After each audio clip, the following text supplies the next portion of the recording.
Have you ever felt truly stuck in a bad job? Like you're doing all the work, putting in all those hours, only to watch someone else pull the strings and, well, basically reap all the rewards. Yeah, it's incredibly frustrating. It really is. And it leaves you feeling undervalued, maybe even trapped. Now imagine that. But your boss isn't just your manager. He's also your father-in-law. And he's changed your contract 10 times, constantly shifting the goalposts, all while your family's future, their inheritance, it all hangs precariously in the balance. Wow. That's a whole other level, isn't it? Deeply personal, incredibly high-stakes workplace drama. Exactly. Absolutely. And that intense ancient saga is precisely what we're plunging into today on the deep dive. We're cracking open Genesis chapter 31. And this is far more than just some ancient family squabble. It's really a foundational story, rich with timeless insights into human nature, manipulation, divine intervention, and surprisingly, a powerful blueprint for understanding some very modern workplace struggles. Yeah, our mission today really is to uncover the layers of this ancient text. We'll look at its historical backdrop, delve into its profound spiritual and psychological insights. Right. And yes, we'll draw some truly startling parallels between Jacob's ancient labor dispute and the challenges faced by workers today. In today's complex, often kind of ruthless, multi-billion-dollar corporations. That's exactly right. By the end of this deep dive, you won't just know the story of Jacob and Laban. You'll understand why it still matters. For your life, your work, your relationships today. Definitely. And we've pulled from a whole stack of sources for this, different translations of Genesis 31, lots of theological interpretations, historical analysis, even contemporary articles on workplace dynamics, all to bring you a really comprehensive and hopefully illuminating look at this powerful chapter. Okay, let's get into it. Yeah, let's unpack this story. It opens with Jacob having this very acute, very bad feeling about his whole situation, his job, his family. It's all tangled up with his father-in-law, Laban. Right. He's been working for Laban for 20 years. 2 decades. 20 years. In Haran, which is up in northern Mesopotamia. Padan Aram. Correct. Padan Aram. An area that was significant even way back to Abraham, Jacob's grandfather. It was his ancestral home, a big trade hub. So Jacob's been managing Laban's flocks there for all this time. And he's seen a lot of changes, right? In his own fortunes, but also in Laban's character. Oh, absolutely. Jacob senses this critical shift, this really unsettling development in the dynamics. The sources say he actually overhears Laban's sons grumbling. Grumbling? What about? They're basically accusing Jacob, saying things like, Jacob has robbed our father. They see Jacob getting wealthier, more livestock, which was the measure of wealth and status back then. Right. And they think it's all coming directly at our father's expense. They see it as undermining their own future inheritance. Wow. So direct resentment. Definitely. And at the same time, Jacob notices what the text calls a considerable cooling or diminishing favor in Laban's own attitude towards him. So it's not just the sons. No. This wasn't just a bad mood. It was a clear signal. Escalating envy, resentment, this feeling of economic imbalance. In that kind of patriarchal society where livestock was wealth and status, this perceived loss felt like a major threat to Laban's family line. So it's tangible evidence, not just a vague feeling. You can practically hear the whispers around the ancient water cooler, right? Exactly. The equivalent, anyway. It's that simmering tension you feel when someone else's success feels like it diminishes you. Classic workplace envy, but with this intense family twist. And it's right in the middle of this simmering hostility, this environment becoming basically untenable, that we see divine intervention. Yes, the timing is impeccable. God speaks directly to Jacob. What does he say? The command is clear, profound. Return to the land of your father and grandfather and to your relatives there, and I will be with you. I will be with you. That phrase again, so powerful. It really is. It's not just a suggestion like maybe you should think about leaving. It's a divine imperative, an order, and paired with the ultimate reassurance. I will be with you. Not just emotional comfort, but active divine protection and guidance. That elevates the whole thing, doesn't it? It's not just Jacob running away scared. It's an act of obedience, a spiritual turning point. Absolutely. It reaffirms God's covenant with Abraham and Isaac, shows his faithfulness despite human opposition, despite Laban's manipulation. God's plans aren't derailed by our messes. So after getting this divine command, what does Jacob do? He can't just pack up and walk out, can he? Well, he acts wisely. He calls his wives, Rachel and Leah, out to the field. Out to the field. Why there? Privacy. away from the tents, away from Laban's potentially prying ears. It shows how serious the situation is. Makes sense. So he talks to them. He lays it all out. Laban's changed attitude, the constant deceit about his wages. Jacob says Laban tricked me, breaking his wage agreement with me again and again. How many times? He specifically says 10 times over 20 years. 10 times. That's unbelievable. And Jacob emphasizes God's protection through it all. How God ensured that whatever Laban tried, whether it was speckled sheep or streaked sheep as wages, God made the flocks produce exactly that for Jacob, making Jacob wealthy at Laban's expense. So God was actively working against Laban's schemes. Directly. And Rachel and Leah's response, it's incredibly insightful. What do they say? Are they loyal to their dad? Not at all. Despite being Laban's daughters, they completely agree with Jacob. Their words are stark, filled with betrayal. They say something like, that's fine with us. There's nothing for us here anyway. Wow. None of our father's wealth will come to us. He has reduced our rights to those of foreign women. He sold us, and what he received for us has disappeared. He sold us. That's chilling. It really speaks to the status of women back then, doesn't it? Treated like property. Precisely. Their dowry, meant for their security, was basically consumed by their father's dealings. They felt Laban had made them like foreign women with no claim to their own birthright. So their loyalty shifts entirely to Jacob. To Jacob, and implicitly, to God's plan for their family. They feel they have no inheritance, no portion. It's a deep psychological wound from parental exploitation. It sounds like leaving isn't just logical for them. It's about self-preservation. Yeah. About justice. Absolutely. Choosing a future where they and their children might actually have value, even if it means cutting ties with their father. And Jacob keeps building his case, right? He mentions a dream. Yes, he recounts this powerful dream where an angel of God appeared. An angel? Confirming God's intervention, guiding his actions. The angel basically said, look, see how only the streaked and spotted males are mating. I've seen everything Laban has done to you. I'm the God you met at Bethel where you made that vow. Now leave this place and go back home. So the dream gives him clear instructions and reinforces God's protection. It even ties back to his earlier encounter with God at Bethel. Exactly. It wasn't just Jacob's clever breeding techniques, although he was skilled. The dream reveals that even his strategy was divinely inspired. God was working through Jacob's efforts. So God sees the injustice, sees the fix we're in. He does. And he can work within even unjust systems to bring blessing and justice for those who are faithful. The blessing comes from the relationship with God, his faithfulness to his promises. Okay, so the family's united, God has spoken, the grievances are out in the open, at least between Jacob and his wives. Now it's time for action. Right. Jacob prepares for this momentous but covert exodus. This isn't a big public announcement. No parades or farewell parties, despite what Laban might later claim. Exactly. It's a strategic, silent flight, born of necessity and, frankly, fear. So what's the plan? He acts decisively, puts his wives and children on camels, gathers all his livestock, all the possessions he had acquired over those 20 years in Paddan Aram. Everything. Everything, and sets out for Canaan, the land of promise, where his father Isaac is. And he does it secretly.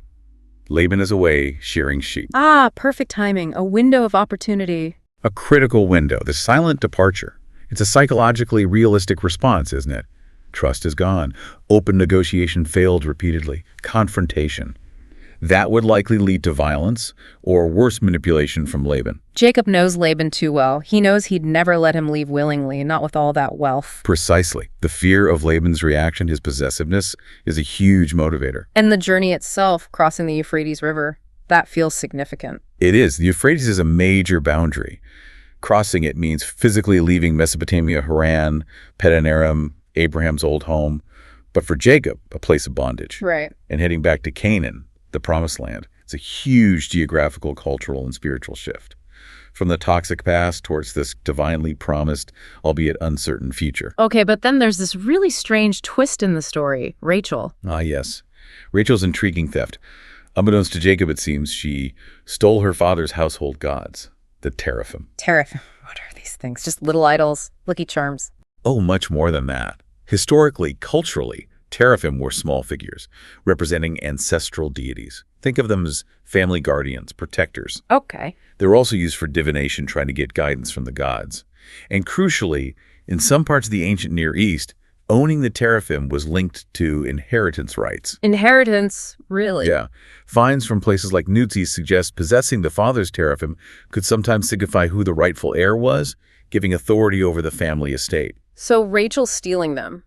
It might not just be about religion. Exactly. It could be a calculated move, Yeah. a desperate attempt maybe to secure a claim to Laban's estate for Jacob and her sons, especially since Laban had basically cut them off. It's this fascinating mix of practical worry, cultural practice, and maybe some lingering spiritual attachment. That really adds a layer. Yeah. But spiritually, allegorically, stealing idols while you're supposedly following God's call. It's a powerful metaphor, isn't it?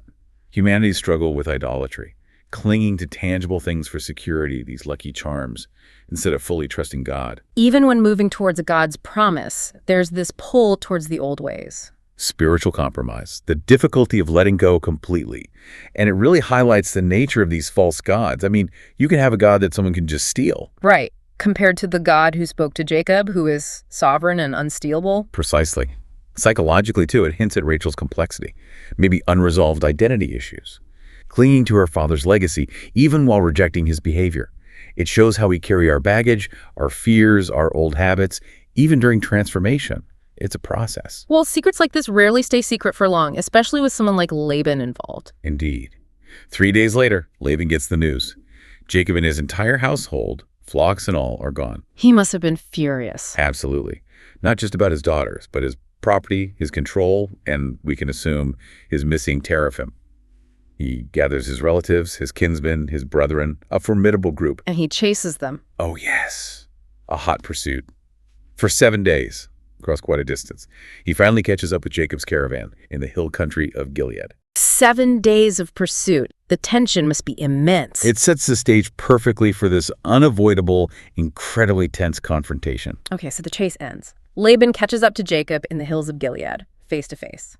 But before the human drama unfolds. There's another crucial divine intervention, even more direct in a way. What happens? The night before Laban reaches Jacob, God appears to Laban in a dream. And the text specifically calls him Laban the Syrian, or the Aramean here. Why is that significant? It emphasizes his background non-Israelite, likely idolatrous. It sets him apart from Jacob's covenant God. Got it. So what does God say to Laban in the dream? The warning is stark, Yeah. unambiguous. Be careful about what you say to Jacob. Some translations are even stronger.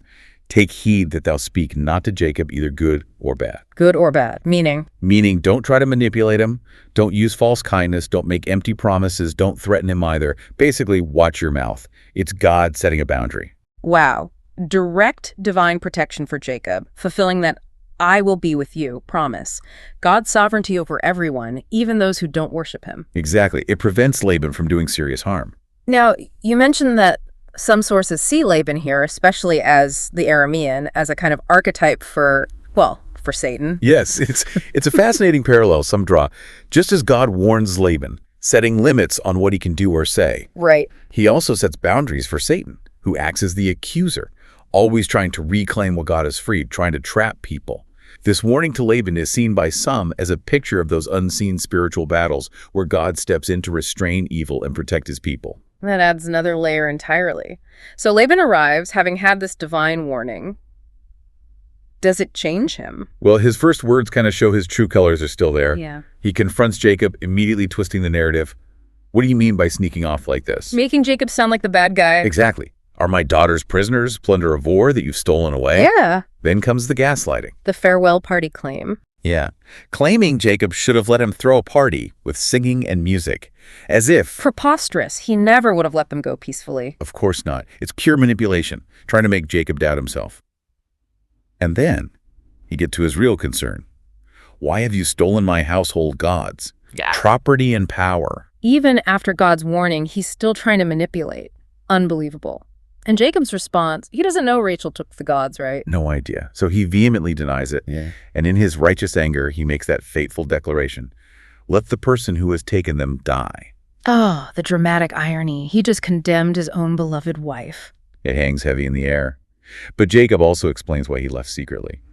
I was afraid. I said to myself, he'll take his daughters from me by force. He knew Laban's possessiveness. He really did. Okay, so Laban searches for the teraphim. Methodically. Jacob's tent, nothing. Leah's tent, nothing. The two concubines' tents, nothing. Finally, Rachel's tent. And she has them. She does. Hidden cleverly in her camel saddle, and she's sitting right on top of it. So what does she do? She plays it perfectly. Tells her father, "Forgive me for not getting up, father. I'm having my monthly period." Or, "The custom of women is upon me." And that would have been taboo. Exactly. In that culture, it made it ritually unclean and socially unacceptable for Laban to disturb her or search directly underneath her. A brilliant, if deceptive, move. Ingenious. But again, it makes you wonder, was it just smarts securing inheritance? Or was it that clinging to false security, that idolatry, even now? It's that complex mix, isn't it? The psychological weight of leaving the familiar, even if it's toxic. People cling to strange things in uncertain times. True. So Laban searches, finds nothing. What happens next? Jacob explodes. After 20 years of this. Yeah. The manipulation, the exploitation, now the false accusation. Yeah. He finally snaps. He is angry. Oh, yeah. Very angry. Wroth, the text says. He confronts Laban. "What is my crime? What's my sin that you chase me down like a criminal? You've searched everything I own. Show me. Show everyone here what you found that belongs to you." Finally letting it all out. And then he recounts the 20 years of service. 14 years for your 2 daughters, 6 years for the flock, and you changed my wages 10 times. He details the harsh conditions, heat, cold, sleepless nights, bearing all the losses himself. It's a powerful defense. Yeah. Standing up for himself after years of suppression. Absolutely. Psychologically realistic. He's modeling how to assert boundaries, demand justice with dignity, and then he pivots. To God. Yes, he gives God the credit. Except for the grace of God, the God of Abraham, the awesome God of Isaac. "You would have sent me away with nothing. But God saw your cruelty and my hard work. That's why he appeared to you last night and vindicated me." Boom. He throws the dream right back at Laban. Credits God entirely for his protection and prosperity. It's defiance, but it's also deep faith. Jacob's furious rebuke, coupled with Laban knowing God had warned him, it finally seems to break through Laban's defenses. So Laban backs down. He concedes, yes. Though, characteristically, he still tries to maintain a possessive attitude.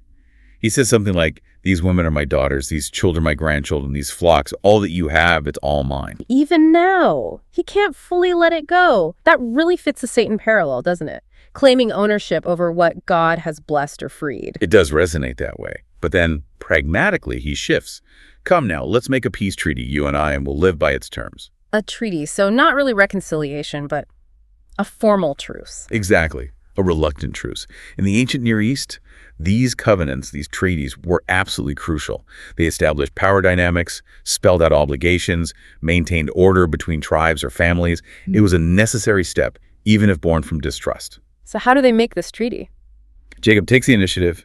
He sets up a large stone, a monument, a pillar. Then his relatives gather more stones to make a heap, a larger mound. Why stone? They serve as a physical marker, a boundary, but also as a witness.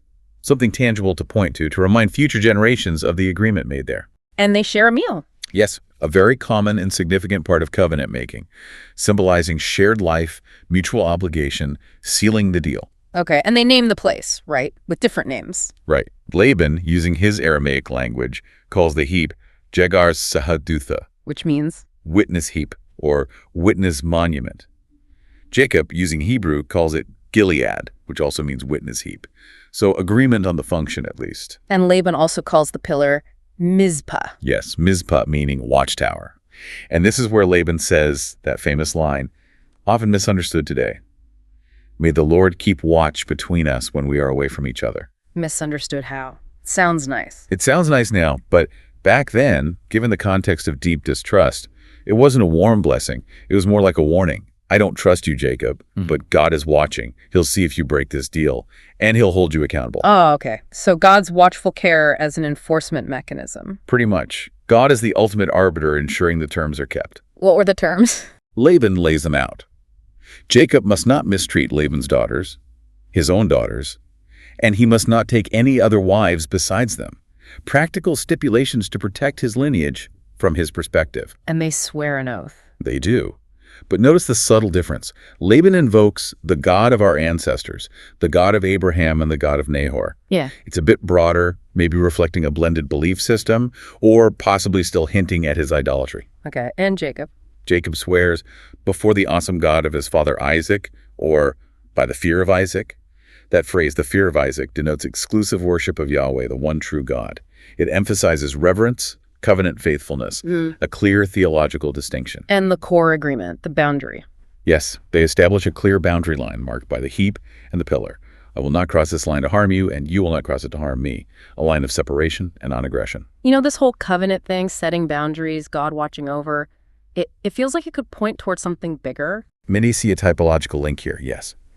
Just as this covenant brought a necessary, albeit tense, peace and separation, Jesus establishes a new, eternal covenant through his sacrifice.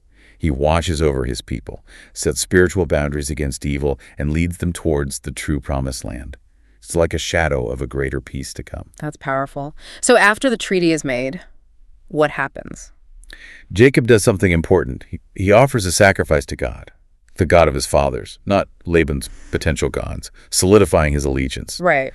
Then, as a final act of this uneasy truce, they all eat the covenant meal together, spend one last night there, and early the next morning, Laban leaves. yes, he kisses his daughters and grandchildren, blesses them, perhaps a moment of genuine, if fleeting, affection, and then he turns around and goes home, finally out of Jacob's life, for now. So it's the end of that 20-year saga. Not exactly a warm reconciliation. No, more like a necessary separation. Establishing firm boundaries after a really difficult, manipulative relationship, it shows that sometimes resolution means agreeing to disagree, agreeing to stay apart, rather than forcing a closeness that isn't real or healthy. Honesty was lost, trust was broken, and this was the outcome. Okay, let's shift gears. Let's bring this ancient story right into our world today, because the workplace struggles in Genesis 31, especially Laban's exploitation of Jacob, it feels incredibly relevant, almost like an ancient blueprint for things we still see. Oh, absolutely. It's startlingly relevant. Think about Laban repeatedly changing Jacob's wages 10 times, disregarding their original agreement, always trying to maximize his own profit at Jacob's expense. That's exploitation 101. And Jacob's working conditions, you described them earlier. Scorching heat, freezing cold, sleepless nights, even having to pay for lost animals out of his own pocket. Exactly. It paints a vivid picture of those ancient patriarchal systems where the employer, often the head of the family or tribe, held absolute power. Workers, even family like Jacob, had virtually no rights, no real recourse. 14 years for wives, 6 more for flocks, and still cheated 10 times on wages. It's brutal. And you can draw such a direct line from that to modern corporations, can't you? These massive, multi-billion-dollar companies that, despite their huge profits, often seem to prioritize shareholder value way above fair compensation for the people actually doing the work. You really can. Yeah. Think about huge retailers, fast food giants, gig economy platforms, demanding intense productivity, long hours, often for wages that barely qualify as the living wage. Right. Minimum wage often isn't enough to live on, leaving people feeling trapped by financial dependence, just like Jacob felt trapped with Laban. Precisely. And modern companies have sophisticated ways to do what Laban did more crudely, changing sales quotas constantly so bonuses are always just out of reach, shifting performance metrics right before reviews, using loopholes like classifying workers as independent contractors to avoid paying benefits or providing basic labor protections. So it's the same kind of exploitation, just maybe slicker, more legalistic. Often, yes. It creates this feeling among workers of being bullied into taking meager pay, feeling undervalued, disposable. There's often a huge power imbalance, limited leverage for the individual employee against a giant corporation. Jacob had no labor laws. Modern workers have laws, but corporations often find ways around them, perpetuating inequality. And the psychological games Laban played. That gaslighting, claiming everything Jacob earned was actually his. We see echoes of that too, don't we? Bosses who project their own mistakes onto employees, companies that shift goalposts constantly so you can never quite succeed by their metrics, creating a climate of fear or insecurity so people are afraid to speak up or leave. It's the same playbook, designed to erode your confidence, make you feel dependent. It really is. It shows how timeless these abusive power dynamics are. Now, Jacob's ultimate solution involved divine intervention and blessing. Right. We don't always get that direct line. No.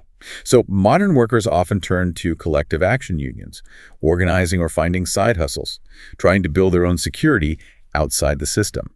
It's that enduring human drive for fairness. But there's still that spiritual lesson, isn't there? Despite Laban's cheating, God did bless Jacob. His flocks increased. That's a crucial point. It suggests that diligence, integrity in your work, even when you're being treated unjustly, can still be seen and blessed by God. It offers hope that God's justice ultimately prevails, even if we don't see it immediately. Your worth isn't defined by an exploitative boss or system. So this story, Jacob and Laban, it's not just history. It really weaves together all these different threads, spiritual, psychological, theological, social, that connect directly to our lives today. Absolutely. Spiritually, Genesis 31 is this powerful reminder about trusting God's guidance and protection, especially when things feel unjust or uncertain. God told Jacob to go, promised to be with him. And he was. He was. It shows us God sees our struggles. He can guide us out of situations, jobs, relationships, whatever, that aren't meant for us. It highlights his constant presence and care. So it's a call to listen for God's will, maybe, and find the courage to separate from things holding us back, even if it's family or work, trusting him over our own schemes. Exactly. And recognizing those unseen spiritual battles where God intervenes to restrain evil, like he did with Laban, and protect his people on their journey. Okay, and psychologically, this chapter feels like a case study. It really does. Yeah. The dynamic between Jacob and Laban is just a masterclass in manipulation and the anxiety it creates. Jacob's constant unease, his fear driving that secret departure, and then that eventual explosion of righteous anger. It's also relatable. Yeah, you feel his stress building over those 20 years. And Rachel's theft, too. It points to the psychological toll of living with deceit. Maybe that unresolved conflict we talked about, clinging to old securities even while moving forward. It connects directly to mental health today, doesn't it? The anxiety, the burnout from toxic relationships, toxic workplaces. For sure. The story really underscores the importance of setting boundaries for our own psychological well-being and finding the courage to make changes even when we're afraid. Jacob's eventual confrontation, though angry, was psychologically necessary for him. Makes sense. Now, theologically, what are the big takeaways? I think it powerfully demonstrates divine grace and providence. God works his plan through imperfect people. Jacob wasn't perfect. He had his own history of deceit. Rachel resorted to stealing idols. Right, they weren't saints. Not at all. But God still used them, guided them, fulfilled his promises through them. It reaffirms his covenant faithfulness and his sovereignty over human affairs, even messy ones. God's plan isn't derailed by our sin. He can actually work through it, which is incredible grace. So it's about God being the protector, the judge, intervening despite injustice. Redemption is his act. Precisely. It's not just about human effort or cleverness. It's about God's sovereign hand delivering and prospering his people. And finally, socially. What does this ancient story reveal about society then and now? Well, it starkly lays bare that power imbalance between employer and employee, something we still grapple with intensely. It highlights the precarious role of women in that ancient society, treated almost as commodities, their loyalty tested. Rachel and Leah's situation really brings that home. It does. And it also shows the fundamental importance of social contracts, rituals, like that covenant they made. Even if it was born of distrust, it established some kind of order. You see how injustice at the top, like Laban's greed, trickles down and fractures the whole household? Exactly. It erodes trust, causes distress. The covenant at Mizpah, even with its flaws, serves as a model for resolving conflict, for establishing agreed-upon boundaries. That's essential for peace and order in any community, whether it's a family or a global society. The story just hammers home how vital honesty and trust are for relationships to survive. Hashtag tag outro. So as we wrap up this deep dive, it's crystal clear, isn't it? Genesis 31 is so much more than just an old story. Way more. It's this timeless, complex narrative. It illuminates the deep complexities of human nature, the ongoing challenges in labor relations, and the bedrock reality of faith in a sovereign God, even when things look bleak. It's almost like a blueprint for liberation from exploitation. Yeah, guided by God's hand and often requiring that courageous decision to seek something better, something more just. Absolutely. And Jacob's story really teaches us that true freedom, whether it's from a bad job, a toxic relationship, maybe even a harmful way of thinking, it often requires immense courage. The courage to set firm boundaries and sometimes the courage to actually walk away from those toxic systems. Even when it's scary. Especially when it's scary. Trusting in a divine plan even when the path forward feels totally uncertain. So maybe a final thought for everyone listening to mull over. Yeah. What Haran, what place of familiar, yet maybe exploitative comfort might God be calling you to leave in your own life today? And maybe just as importantly, what teraphim? Yeah. What false securities, what old habits, what tangible or intangible things are you still clinging to for comfort or control, maybe preventing you from fully stepping into God's promise for your future? Wow. That's a challenging thought, something to really sit with. Mm-hmm. Take some time this week maybe to reflect on Jacob's challenging yet ultimately, triumphant journey. Think about your own workplace, your family dynamics, your own spiritual walk in light of this ancient yet incredibly relevant story. Thanks so much for joining us on The Deep Dive.